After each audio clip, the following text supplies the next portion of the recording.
नमस्कार, मैं दीपक कुमार, आप सभी का स्वागत करता हूँ दादा चैनल। दोस्तों, आपने नए राहुल गांधी जी का नया लुक देखा है? अगर नहीं देखा है तो आप देख लीजिए।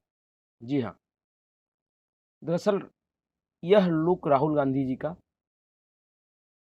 उस लुक से अलग है, जो इनके दंड यात्रा के दौरान हो चुका था।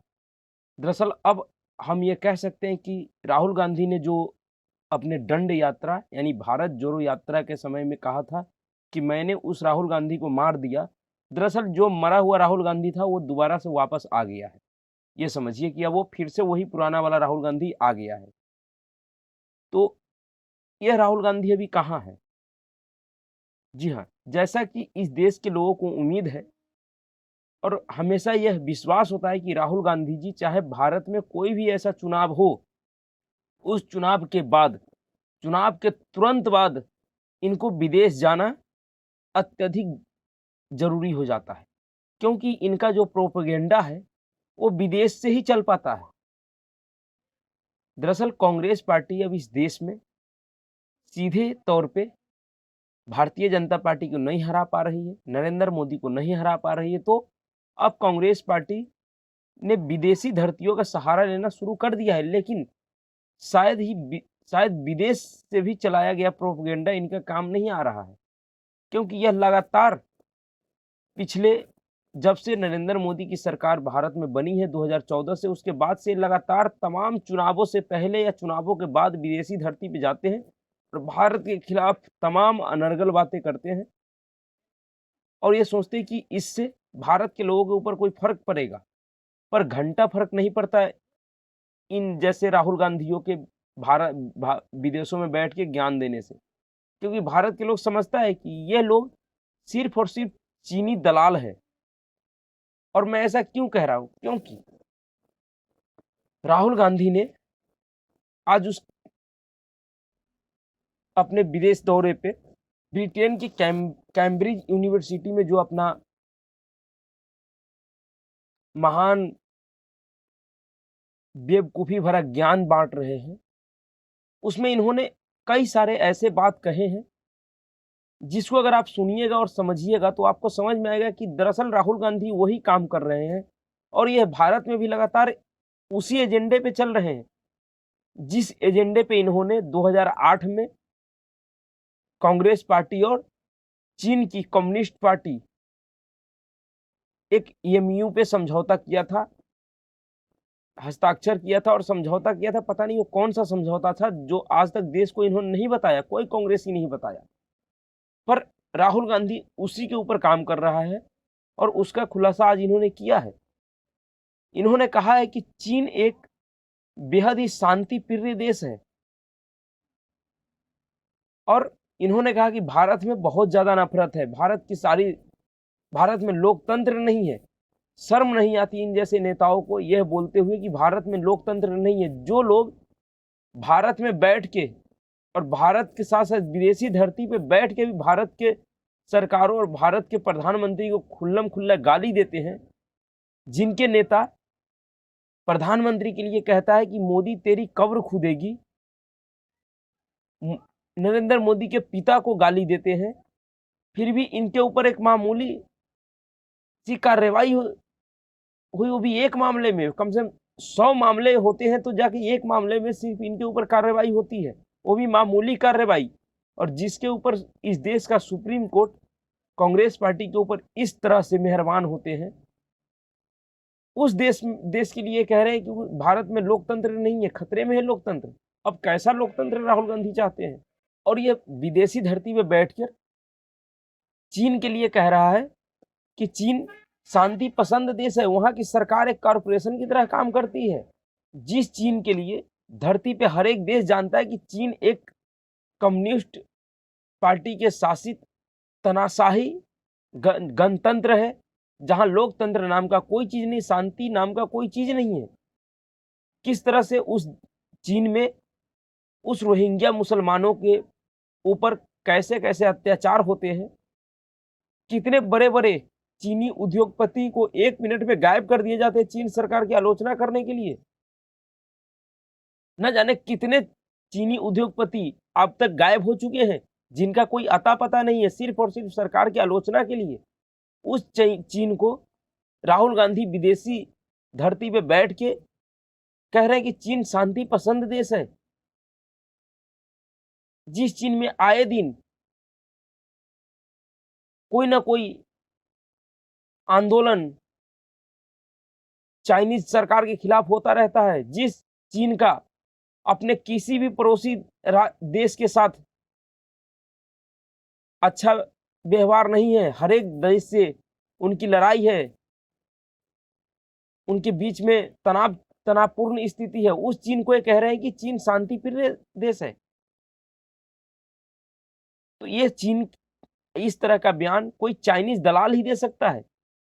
ये तो ऐसे लग रहा है जैसे ये भारत का नेता ना होकर चीन का विपक्षी नेता है।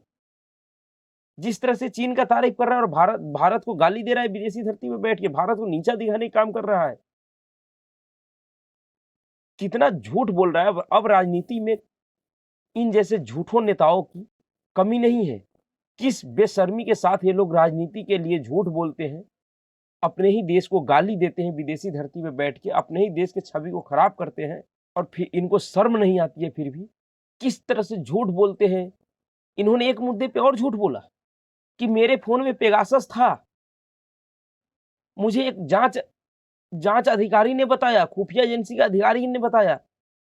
तो क्या राहुल गांधी के बयान को समझा जाए तो क्या भारत के खुफिया विभाग में भी कांग्रेसी दलाल बैठे हुए हैं, जो भारत सरकार को ना बताता है पर कांग्रेस पार्टी के नेता को बताता है कि आपके फोन में पेगासस है। पेगासस पे भारत के सुप्रीम कोर्ट का क्या फैसला था? उस सुप्रीम कोर्ट के द्वारा बनाई गई जांच समिति का क्या रिपोर्ट था? उसमें कहा गया था। और सिर्फ इस पेगासस मुद्दे में कितने फोन दिए थे इन लोगों ने? राहुल गांधी ने अपना फोन नहीं जमा करवाया था। क्यों नहीं करवाया था? क्या डर था इसके अंदर कि ये फोन जमा नहीं करवाया था? और उस रिपोर्ट में क्या कहा गया था कि 29 फोन जमा किए गए थे उस जांच समिति के पास, जिसमें से सिर्फ 5 फोनों में मामूली मालवेयर मिला है, जिसे ये नहीं कहा जा सकता कि ये पेगासस है और इसमें जासूसी हुई है। उस मुद्दे पे ये विदेशी धरती पे बैठ के झूठ बोल रहे हैं। और विदेश में भी, विदेशी धरती पे भी कैसे कैसे भारत विरोधी लोग हैं। ये टूल किट गैंग का पकड़ कितना मजबूत है, जो ऐसे नेता को अपने यहाँ गेस्ट बनाकर बुलाते हैं, उनसे भाषण दिलवाने के लिए, जिनको उसके अपने ही देश में लोग एक तरह का मानसिक विक्षिप्त व्यक्ति समझने लगा है। जिस तरह का बयान राहुल गांधी का आ रहा है 2014 के बाद से, राजनीति का जो हताश और निराश हो गए हैं, हताशा और निराशा में जिस तरह का बयान दे रहे लगातार कुछ वर्षों से, इससे भारत के लोगों को विश्वास हो गया है कि यह व्यक्ति का जो मानसिक स्थिति है वो ठीक नहीं है।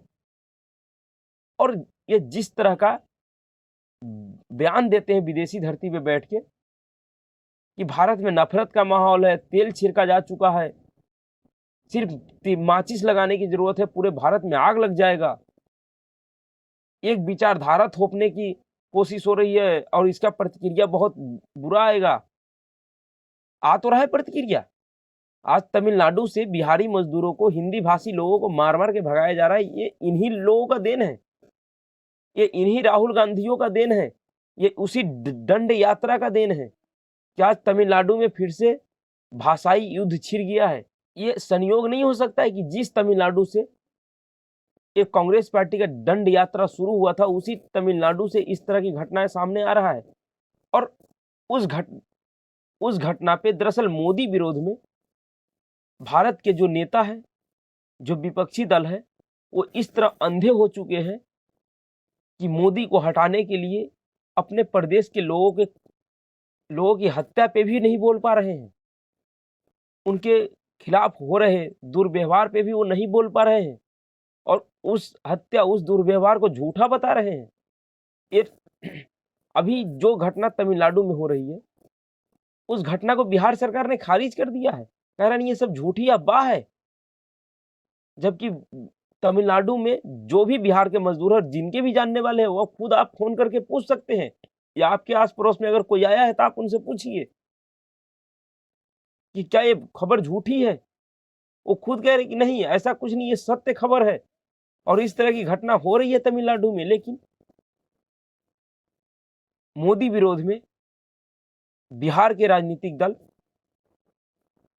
और जो वर्तमान में सरकार में है वो उस घटना को सिरे से खारिज कर रही है, झूठा बता रहा है, भ्रामक बता रहा है। तो मोदी विरोध में ये लोग कितना नीचे गिरेंगे और कहां तक जाएंगे। दरअसल इस समय जो चुनाव का जो रिजल्ट आया है 3 राज्यों का, राहुल गांधी के इस दंड यात्रा के बाद उस 3 राज्यों के चुनाव में इस राहुल गांधी और तमाम कांग्रेसियों और उनके चमचे चाटुकारों को उनकी औकात दिखा दी है, उनको समझा दिया है कि हाँ तुम्हारे दंड यात्रा का क्या परिणाम है। गजब है, जो परिणाम आया है वो बहुत ही गजब है और वो परिणाम इतना गजब है कि अगर आप देखिए उस खबर को तो आपको समझ में आएगा कितना गजब परिणाम है। इन राज्यों की रिजल्ट आने के बाद भारत में ऐसे 4 राज्य हो गए जहां इनके एक भी विधायक नहीं है, 0 विधायक है। और उस पार्टी के नेता को भारत विरोध के लिए, भारत विरोधी होने के लिए, भारत विरोधी छवि के लिए जाने जाते हैं और इनको खास करके विदेश में इसीलिए बुलाया जाता है कि ये भारत के ऊपर इस तरह के मिथक आरोप लगा सके। 9 ऐसे राज्य हैं जिसमें 10 से भी कम इनके विधायक हैं। उत्तर प्रदेश देश का सबसे बड़ा राज्य, उत्तर प्रदेश में सिर्फ इनके 2 विधायक हैं। जिस उत्तर प्रदेश में गांधी परिवार की विरासत है, वहां से उनका पारिवारिक जुड़ाव है, परिवार का बसेरा रहा, उस उत्तर प्रदेश में सिर्फ इनके 2 विधायक हैं। पूरे राज्य में सिर्फ, पूरे देश में कांग्रेस पार्टी का सिर्फ 16% एमएलए हैं, सिर्फ 16% एमएलए हैं। आप समझ जाइए। और अभी जो चुनाव हुआ है त्रिपुरा, मेघालय और नागालैंड में, उन तीनों राज्यों को मिला के 180 सीटों पे चुनाव हुआ था और उन तीनों राज्यों में कांग्रेस पार्टी को सीट कितनी मिली है? सिर्फ 8। और इस बौखलाहट में राहुल गांधी भारत के खिलाफ विदेशी धरती पे बैठ के जहर उगल रहे हैं, भारत को नीचा दिखाने की कोशिश कर रहे हैं। और यह पार्टी कितनी बेशर्मी के साथ कहती कि हमने भारत को आजादी दिलाई। जो पार्टी और जिसके नेता ये कहते कि हमने भारत को आजादी दिलाई, उसी पार्टी का नेता विदेश में बैठ के भारत को गाली दे रहे हैं, भारत को नीचा दिखाने की कोशिश कर रहे हैं।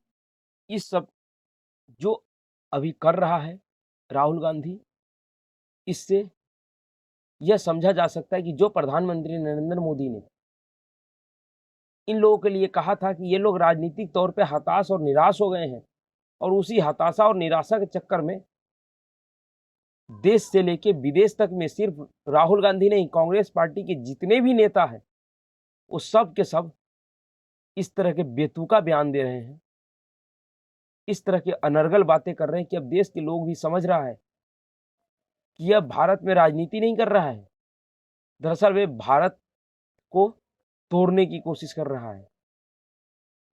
राज्य के आधार पे, क्षेत्र के आधार पे, भाषा के आधार पे ये चाह रहा है कांग्रेस पार्टी की भारत में फिर से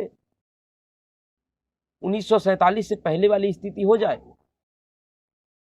हर एक राज्य अलग अलग भारत से अलग होने के लिए भारत सरकार के खिलाफ खड़े हो जाए। आज इन्हीं नेताओं, इन्हीं राहुल गांधियों का देन है कि त्रिपुरा ग्रेटर लैंड की जो मांग हो रही है, ये इन्हीं राहुल गांधी जैसे नेताओं के नक्शे कदम पे और उनसे सीखने वाले नेताओं का ऐसा करतूत है। क्या त्रिपुरा मोथा जो पार्टी नहीं बना है वो किस मांग के लिए अलग हुआ है? उनका मांग है कि ये त्रिपुरा ग्रेटर राज्य अलग से उनको दिया जाए।